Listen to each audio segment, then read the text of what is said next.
ini, terlebih dahulu Ibu memperkenalkan dulu. Perkenalkan, nama saya Kodina Tuju. Adik-adik bisa panggil saya Josi. Saya mahasiswa semester 5 dan IPA 1 Silvus Stem.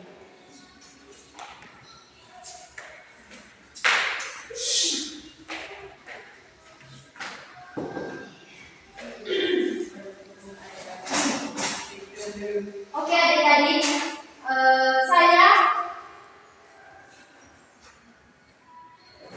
saya mengajar praktek di sini selama 1 semester.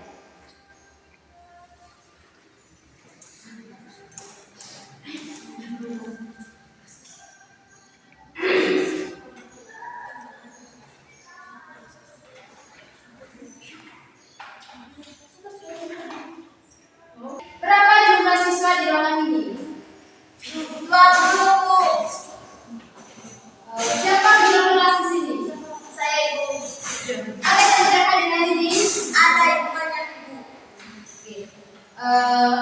Sebentar, ketua kelas tolong satu tangan yang terhadir ya. Ya Bu. Saya minta satu orang menghadap dua. Oke, ada yang bisa namanya?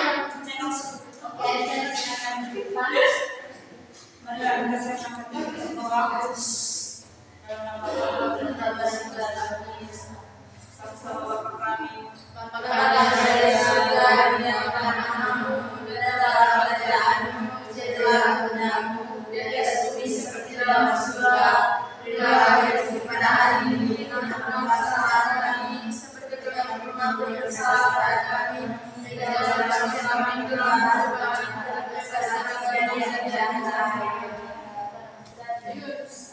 Oke, adik Zero, terima kasih ya. Selamat doa.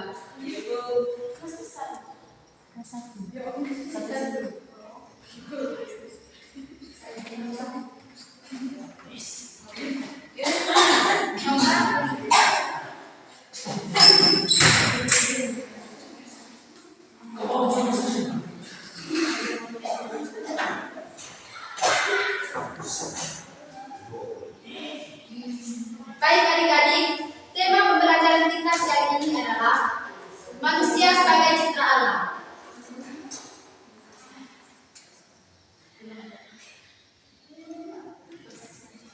Oke adik-adik, itulah tema pembelajaran kita siang ini.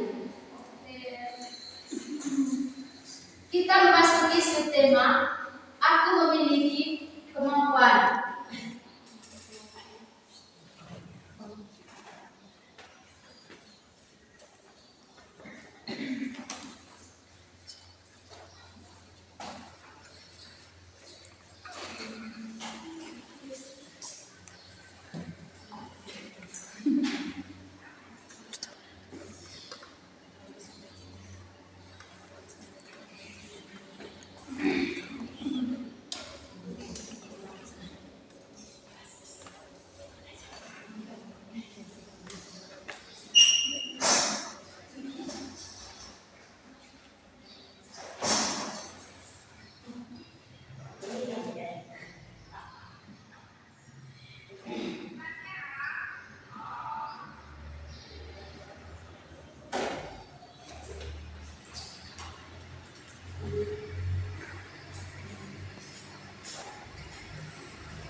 Mungkin adik-adik pernah dengar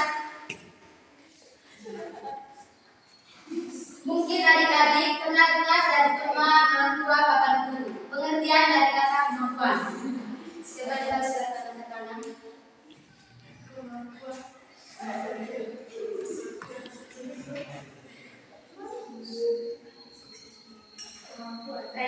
Oke, ada siapa namanya? Ada siapa? Oke, kita silakan. Kemampuan yaitu sesuatu yang ada dalam pribadi seseorang. Oke, Adik, terima kasih.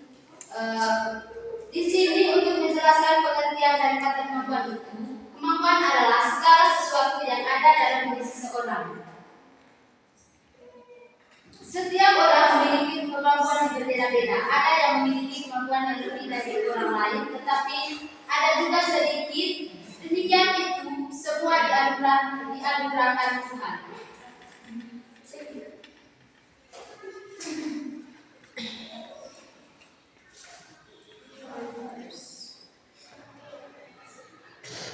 Baik adik-adik, di sini ada 4 alasan seseorang ingin mengembangkan kemampuan. Adik-adik, siapa yang tahu silakan angkat tangan. Di sini ada 4 alasan mengapa seorang ingin mengembangkan kemampuan mereka.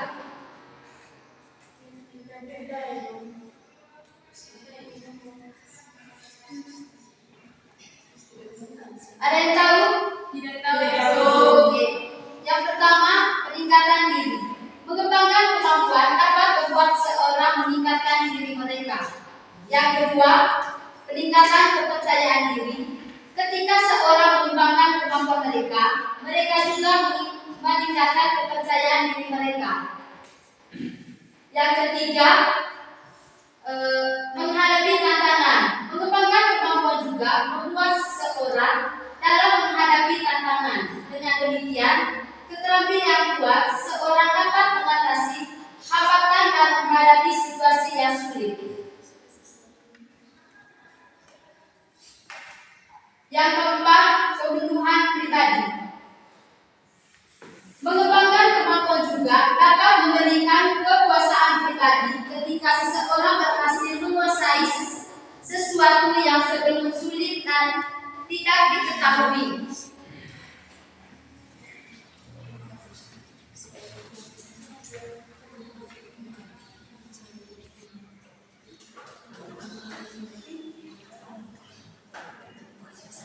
Untuk mendalami lebih lanjut terkait subtema, kita masuk pada tujuan pembelajaran.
Siapa yang tahu silakan angkat tangan.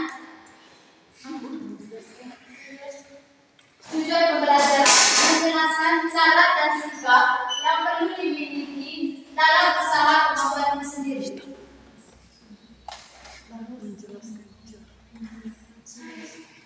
Saya Bu. Oke, siapa namanya?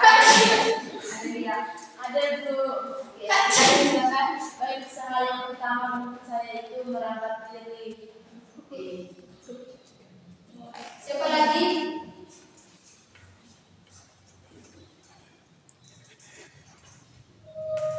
Siapa lagi? Oke, yang pertama, mengenal diri sendiri. Tentu saja hal ini bisa dengan mudah kita lakukan.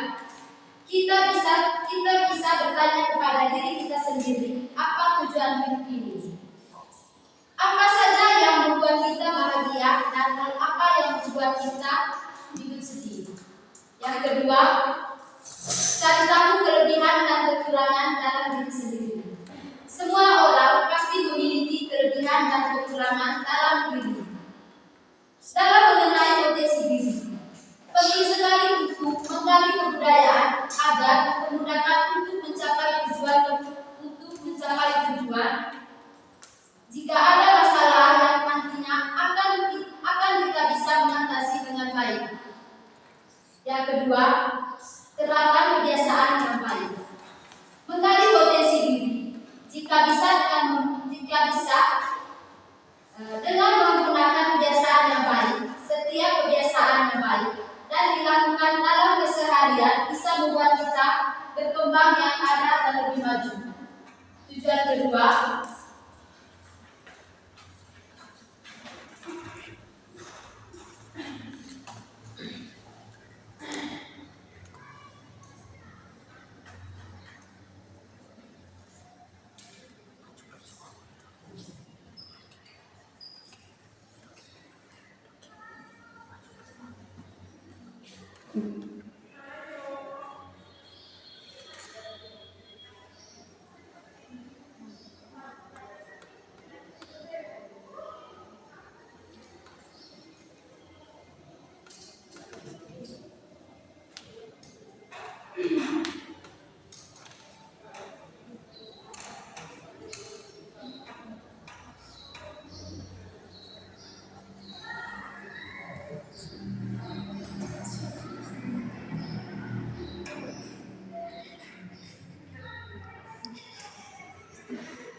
Ada yang curi saya Bu.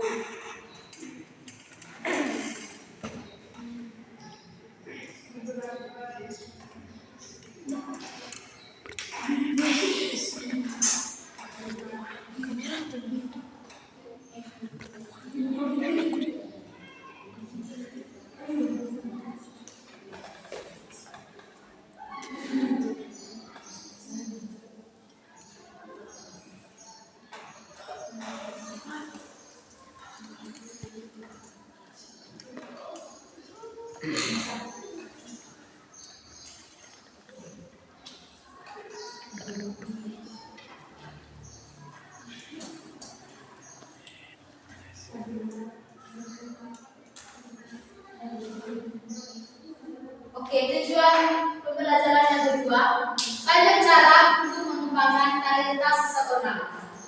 Misalnya seperti melatih diri terus-menerus tanpa takut salah satu gagal. Yang kedua, masuk dalam kelompok atau organisasi yang mempunyai minat yang sama sehingga dapat saling mengembangkan. Yang ketiga, belajar dan berani bertanya kepada orang yang lebih berpengalaman kata dan disertai dengan sikap-sikap seperti tidak putus asa, tekun, disiplin, berusaha.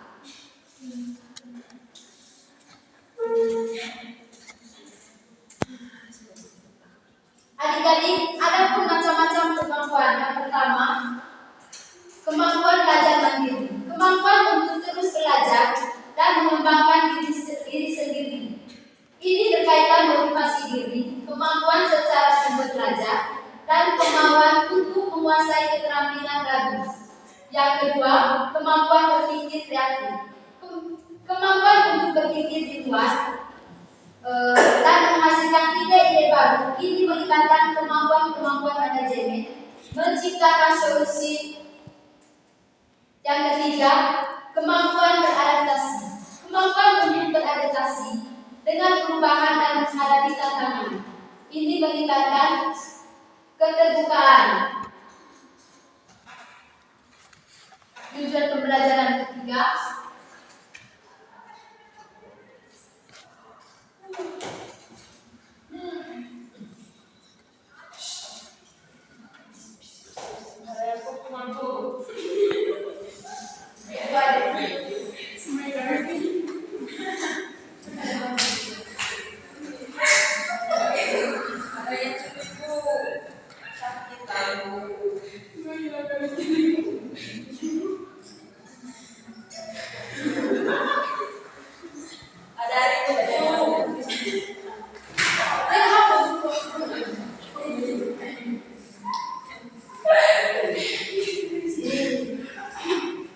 Ada yang ribut itu.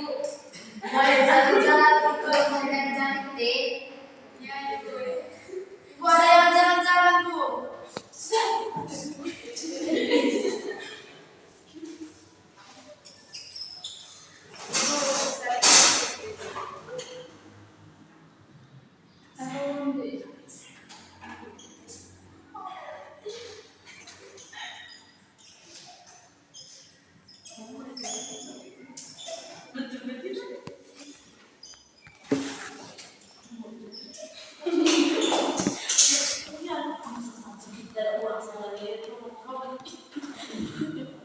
Oke adik-adik, sudah jelas tujuan pembelajaran ketiga. Adik-adik, tolong menghadap. Pembelajaran yang ketiga membandingkan kemampuan diri dengan kemampuan teman. Sudah itu. Ibu minta orang untuk maju ke depan.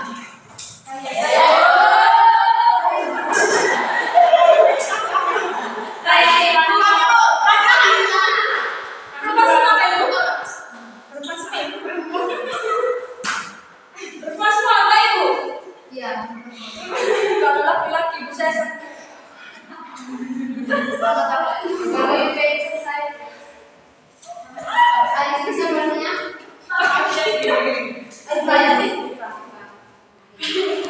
Apa saja kemampuannya?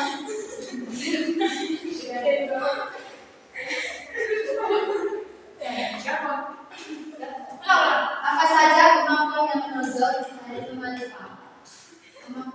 saya bisa bernyanyi. Tidak ada yang tahu jawaban.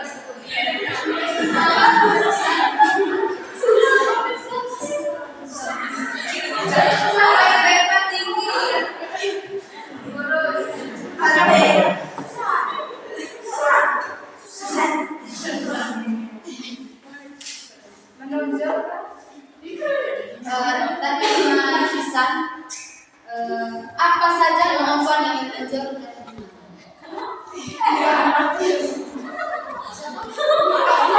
Belajar. Terima kasih kepada adik kepada Nisa.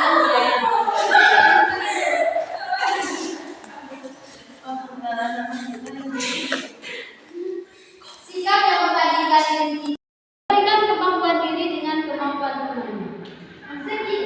Sikap membandingkan diri kita dengan orang yang sudah sesuatu hal yang baik untuk dipelihara. Jika kebiasaan sikap ini dapat menimbulkan dampak buruk bagi kehidupan sosial serta kesehatan mental manusia. Sikap ini kadangkala dapat membangkitkan semangat untuk mempelajari banyak hal. Sikap ini juga dapat menyadarkan segala kekurangan yang dimiliki sehingga memicu diri untuk memperbaikinya.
Ibu yang bagi, Bu. Buat bagi kelompok ya. Ibu yang bagi. Bagian ini kelompok 1. Bagian ini kelompok 2. Dan bagian ini kelompok 3. Ayo kita punya kelompok. Sini. Bagian ini kelompok 1. Bagian ini kelompok 2. Bagian ini kelompok 3. Bagian ini hanya maksudnya ini kalau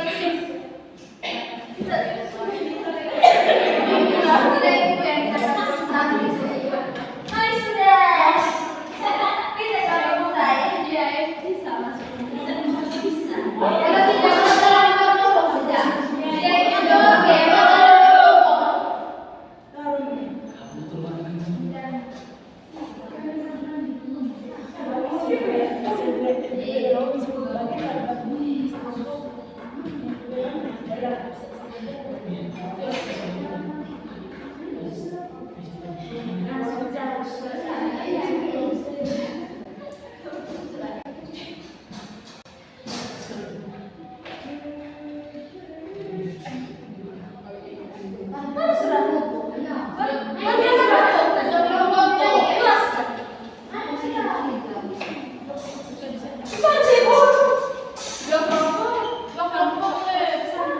Oke adik-adik, ibu minta 1 orang untuk maju ke depan. saya lo, izin pulang.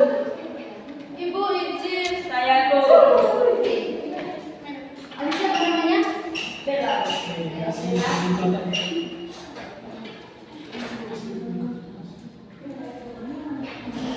Matius 45 ayat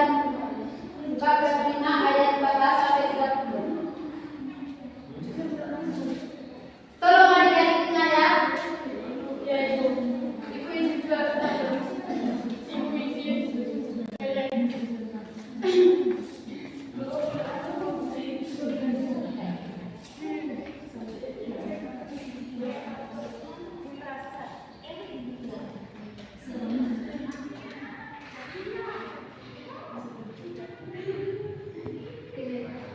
Baca deh.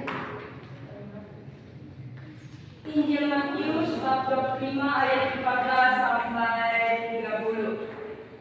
Perumpamaan tentang talenta. Sebab hal kerajaan surga sama seperti seorang yang mau berpergian ke luar negeri, yang memanggil hamba-hambanya dan mempercayakan hartanya kepada mereka. Yang seorang diberikannya 5 talenta, yang seorang lagi 2, dan yang seorang lagi 1, masing-masing menurut kesanggupannya, lalu ia berangkat. Segera pergilah hamba yang menerima 5 talenta itu. Ia menjalankan uang itu lalu beroleh laba 5 talenta. Hamba yang menerima 2 talenta itu pun berbuat demikian juga dan berlaba 2 talenta. Tetapi hamba yang menerima 1 talenta itu pergi dan menggali lubang di dalam tanah lalu menyembunyikan uang tuannya. Lama sesudah itu pulanglah tuan hamba-hamba itu lalu mengadakan perhitungan dengan mereka. Hamba yang menerima 5 talenta itu datang dan dia membawa laba 5 talenta, katanya, Tuan, 5 talenta Tuan percayakan kepadaku. Lihat, aku telah beroleh laba 5 talenta. Maka kata tuannya itu kepadanya, baik sekali perbuatanmu itu, hai hamba-Ku yang baik dan setia. Engkau telah setia dalam perkara kecil, aku akan memberikan kepadamu tanggung jawab dalam perkara yang besar. Masuklah dan turutlah dalam kebahagiaan Tuhan. Lalu datanglah yang menerima 2 talenta itu, katanya, Tuan, 2 talenta Tuhan percayakan kepadaku. Lihat, aku telah beroleh laba 2 talenta. Maka kata tuannya itu kepadanya, baik sekali perbuatanmu itu, hai hamba-Ku yang baik dan setia. Engkau telah setia memikul tanggung jawab dalam perkara yang kecil. Aku akan memberikan kepadamu tanggung jawab dalam perkara yang besar. Masuklah dan turutlah dalam kebahagiaan Tuhan. Kini datanglah juga hamba yang menerima 1 talenta itu dan berkata, Tuan, aku tahu bahwa Tuhan adalah manusia manusia yang kejam, yang menuai di tempat di mana Tuhan tidak menabur, dan yang memungut dari tempat di mana Tuhan tidak menanam. Karena itu aku takut dan pergi menyembunyikan talenta Tuhan di dalam tanah. Ini terimalah kepunyaan Tuhan. Maka jawab Tuhan, hai kamu hamba yang jahat dan keras. Jadi kamu sudah tahu bahwa aku menuai di tempat di mana aku tidak menabur, dan memungut dari tempat di mana aku tidak menanam. Karena itu sudahlah seharusnya uang kau berikan kepada orang yang menjalankan uang, serta supaya sekembaliku aku menerimanya serta dengan kepunyaan. Sebab itu ambillah talenta itu daripadanya dan berikanlah kepada orang yang mempunyai 1 talenta itu. Karena setiap orang yang mempunyai kepadanya akan diberi sehingga ia berkelimpahan. Tetapi siapa yang tidak mempunyai, apapun juga yang ada padanya akan diambil daripadanya. Dan camkanlah hamba yang tidak berguna itu dalam segelapan yang paling gelap. Di sanalah akan terdapat rantang dan ketak gigi. Demikianlah sabda Tuhan. Terpujilah Kristus. Oke adik-adik, dengarkan pertanyaan tadi. Yang pertama, apa pesan teks kitab suci?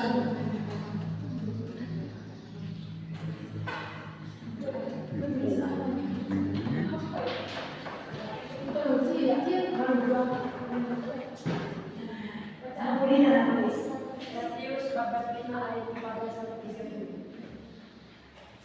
Tentang terus kita lihat Matius bab 5 ayat 14 sampai ayat 30.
Oke, pertanyaan pertama, apa pesan kitab suci?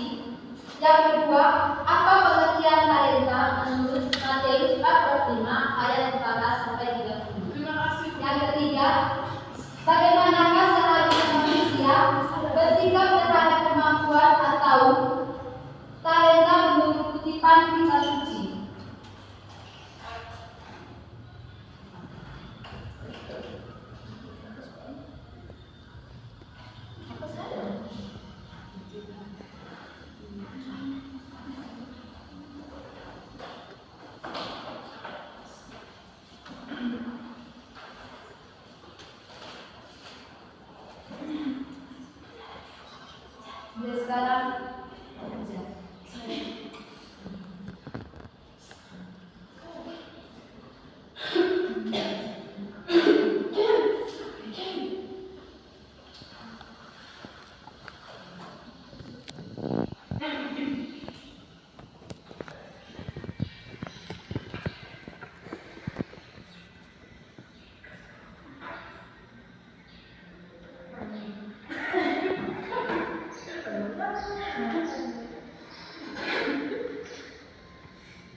Bagaimanakah seharusnya manusia bersikap terhadap kemampuan atau talentanya menurut kutipan kitab suci?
Ada yang sudah selesai? Belum, Bu.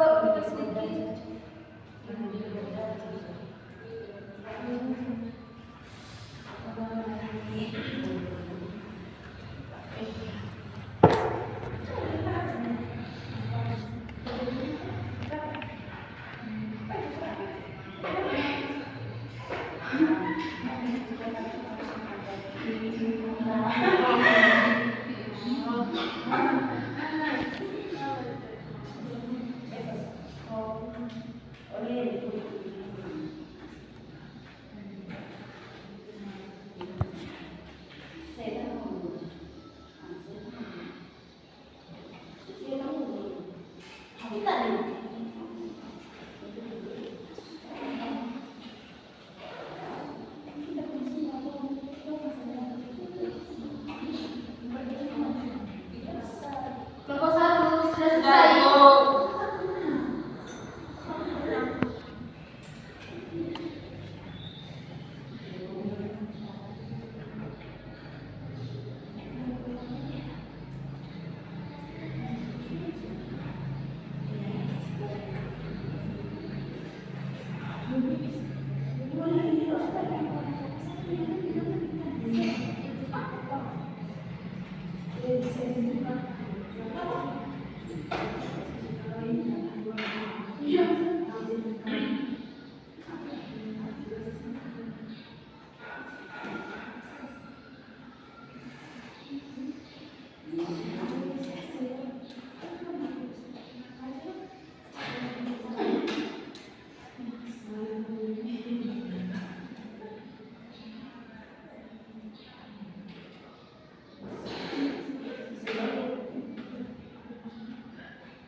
Sudah, Bu.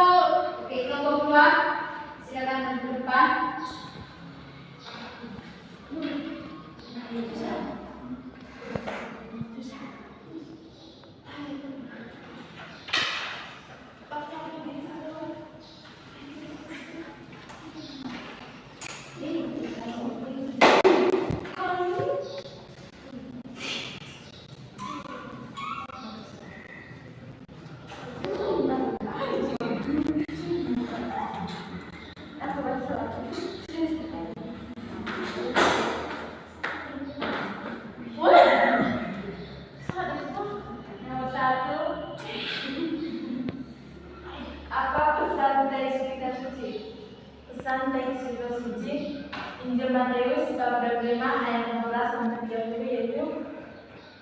pentingnya pengelolaan dan penggunaan bakat yang diberikan oleh Tuhan. Nomor 2, apa pengertian talenta pembun? Matius 45 ayat 1. Pengertian talenta menurut kitab Injil Matius 45 ayat 14-30 adalah talenta adalah sebuah tanggung jawab yang diberikan kepada seseorang yang akan melakukan tanggung jawab seperti anugerah yang diberikan oleh Tuhan. Nomor 3, bagaimana seharusnya manusia bersikap terhadap kemampuan atau talentanya dibandingkan tersebut. Dari ketuaan ayat yang disebutkan bahwa manusia seharusnya bersikap proaktif dan produktif dalam menggunakan kemampuan atau talenta yang dimilikinya. Oke, mari kita tepuk tangan buat kelompok 1.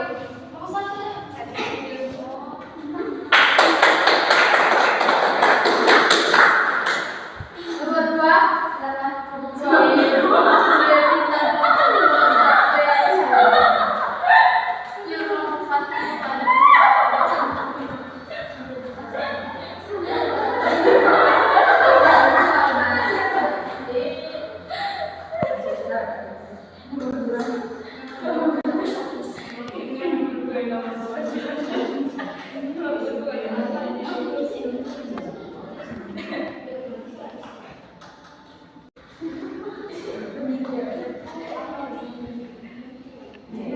Apa pesan dari teks Matius 45-30? Pesannya bahwa kita harus menggunakan dan mengembangkan apa yang telah diberikan kepada kita. Seperti ini mengajarkan kita pentingnya kesetiaan dan tanggung jawab. Nomor 2, apa pengertian talenta menurut kitab suci? Yaitu talenta adalah segala bentuk pemberian kemampuan yang dipercayakan Tuhan kepada kita seperti bakat, keterampilan dan segala sesuatu yang bisa dikembangkan dan digunakan untuk melayani. Yang ketiga, bagaimana seharusnya manusia bersikap terhadap kemampuan atau talentanya menurut kitab suci Matius bab 25 ayat 12-30, yaitu dengan cara bertanggung jawab. Kita sebagai manusia itu harus bertanggung jawab atas apa yang telah dikerjakan kepada kita. Oke, kelompok 1 terima kasih. 2 itu. Kelompok 2 kami dari kelompok 1. Oke, kelompok 2 terima kasih. Doa kita terus kepada kelompok 2. Oke, tadi kita memberikan kesimpulan diskusi kita hari ini. Yang pertama, perumpamaan tentang talenta memberikan pesan yang cukup jelas kemampuan yang ada pada diri manusia merupakan anugerah Allah, bukan berasal dari diri manusia itu sendiri. Manusia seharusnya bertanggung jawab terhadap pemberian Tuhan. Yang kedua, dalam kitab suci Matius 45 ayat 14-20, yaitu perumpamaan tentang talenta, digambarkan ada dua sifat terhadap talenta tersebut. Ada orang yang sungguh bertanggung jawab dan mengembangkannya sehingga berhasil menghasilkan buah. Ada juga yang tidak berbuat apa-apa sehingga tidak menghasilkan apapun. Yang ketiga, Tuhan menghendaki agar talenta yang kita miliki dikembangkan demi kepentingan bersama. Berkaitan materi kita tentang kemampuan itu, iman Kristiani mencegahkan kepercayaan bahwa setiap manusia sejak awal diciptakan sudah diberikan oleh Allah dengan berbagai kemampuan. Bakat itu diberikan supaya manusia dapat hidup dan berkembang menuju kemampuannya. Yang ketiga, tidak ada seorang pun di dunia ini yang tidak mempunyai kemampuan, sebab pada saat Allah menciptakannya, Ia sudah membekali manusia dengan berbagai kemampuan. Oke, adik-adik.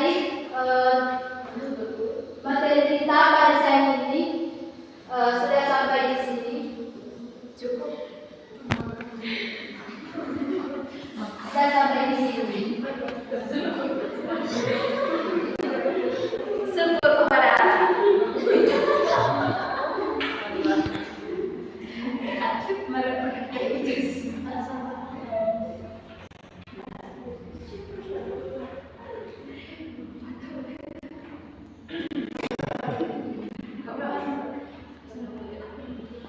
Oke, sudah pulang, satu orang angkat doa.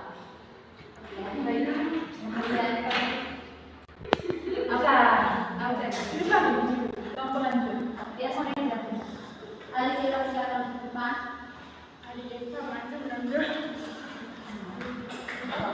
Teman-teman mari kita berdoa dalam Bapa Amin. Tuhan Yesus, terima kasih berkat dan perlindungan yang Engkau berikan kepada kami dari pagi hingga siang ini. Sekarang kami mau pulang ke rumah kami masing-masing. Setelah kami yang berjalan pulang, semoga kami diberi iman dan selamat. Doa ini kami satukan di dalam tangan-Mu oleh kerajaan Kristus Tuhan kami. Amin.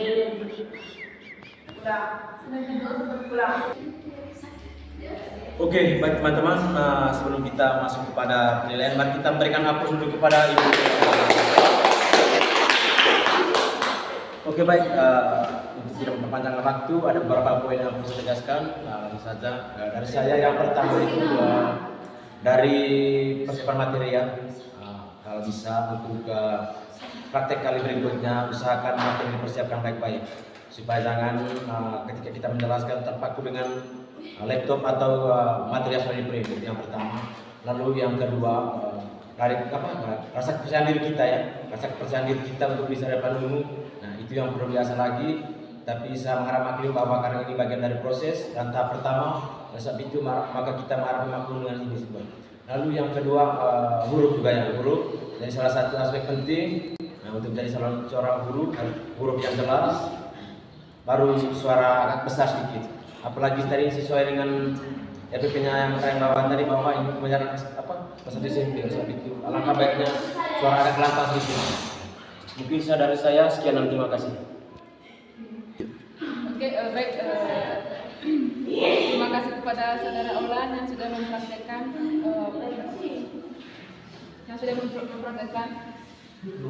mikro yang. Oke, baik. Ada beberapa penilaian dari saya. Ya, karena ini hanya tambahan dari pengamat satu yang di sini berkaitan dengan tujuan pembelajaran. Memang ada beberapa tujuan pembelajaran yang disampaikan oleh saudara Olan tadi, tapi coba kalau untuk kedepannya, kalau untuk menyampaikan tujuan pembelajarannya harus dengan maksudnya susunkan.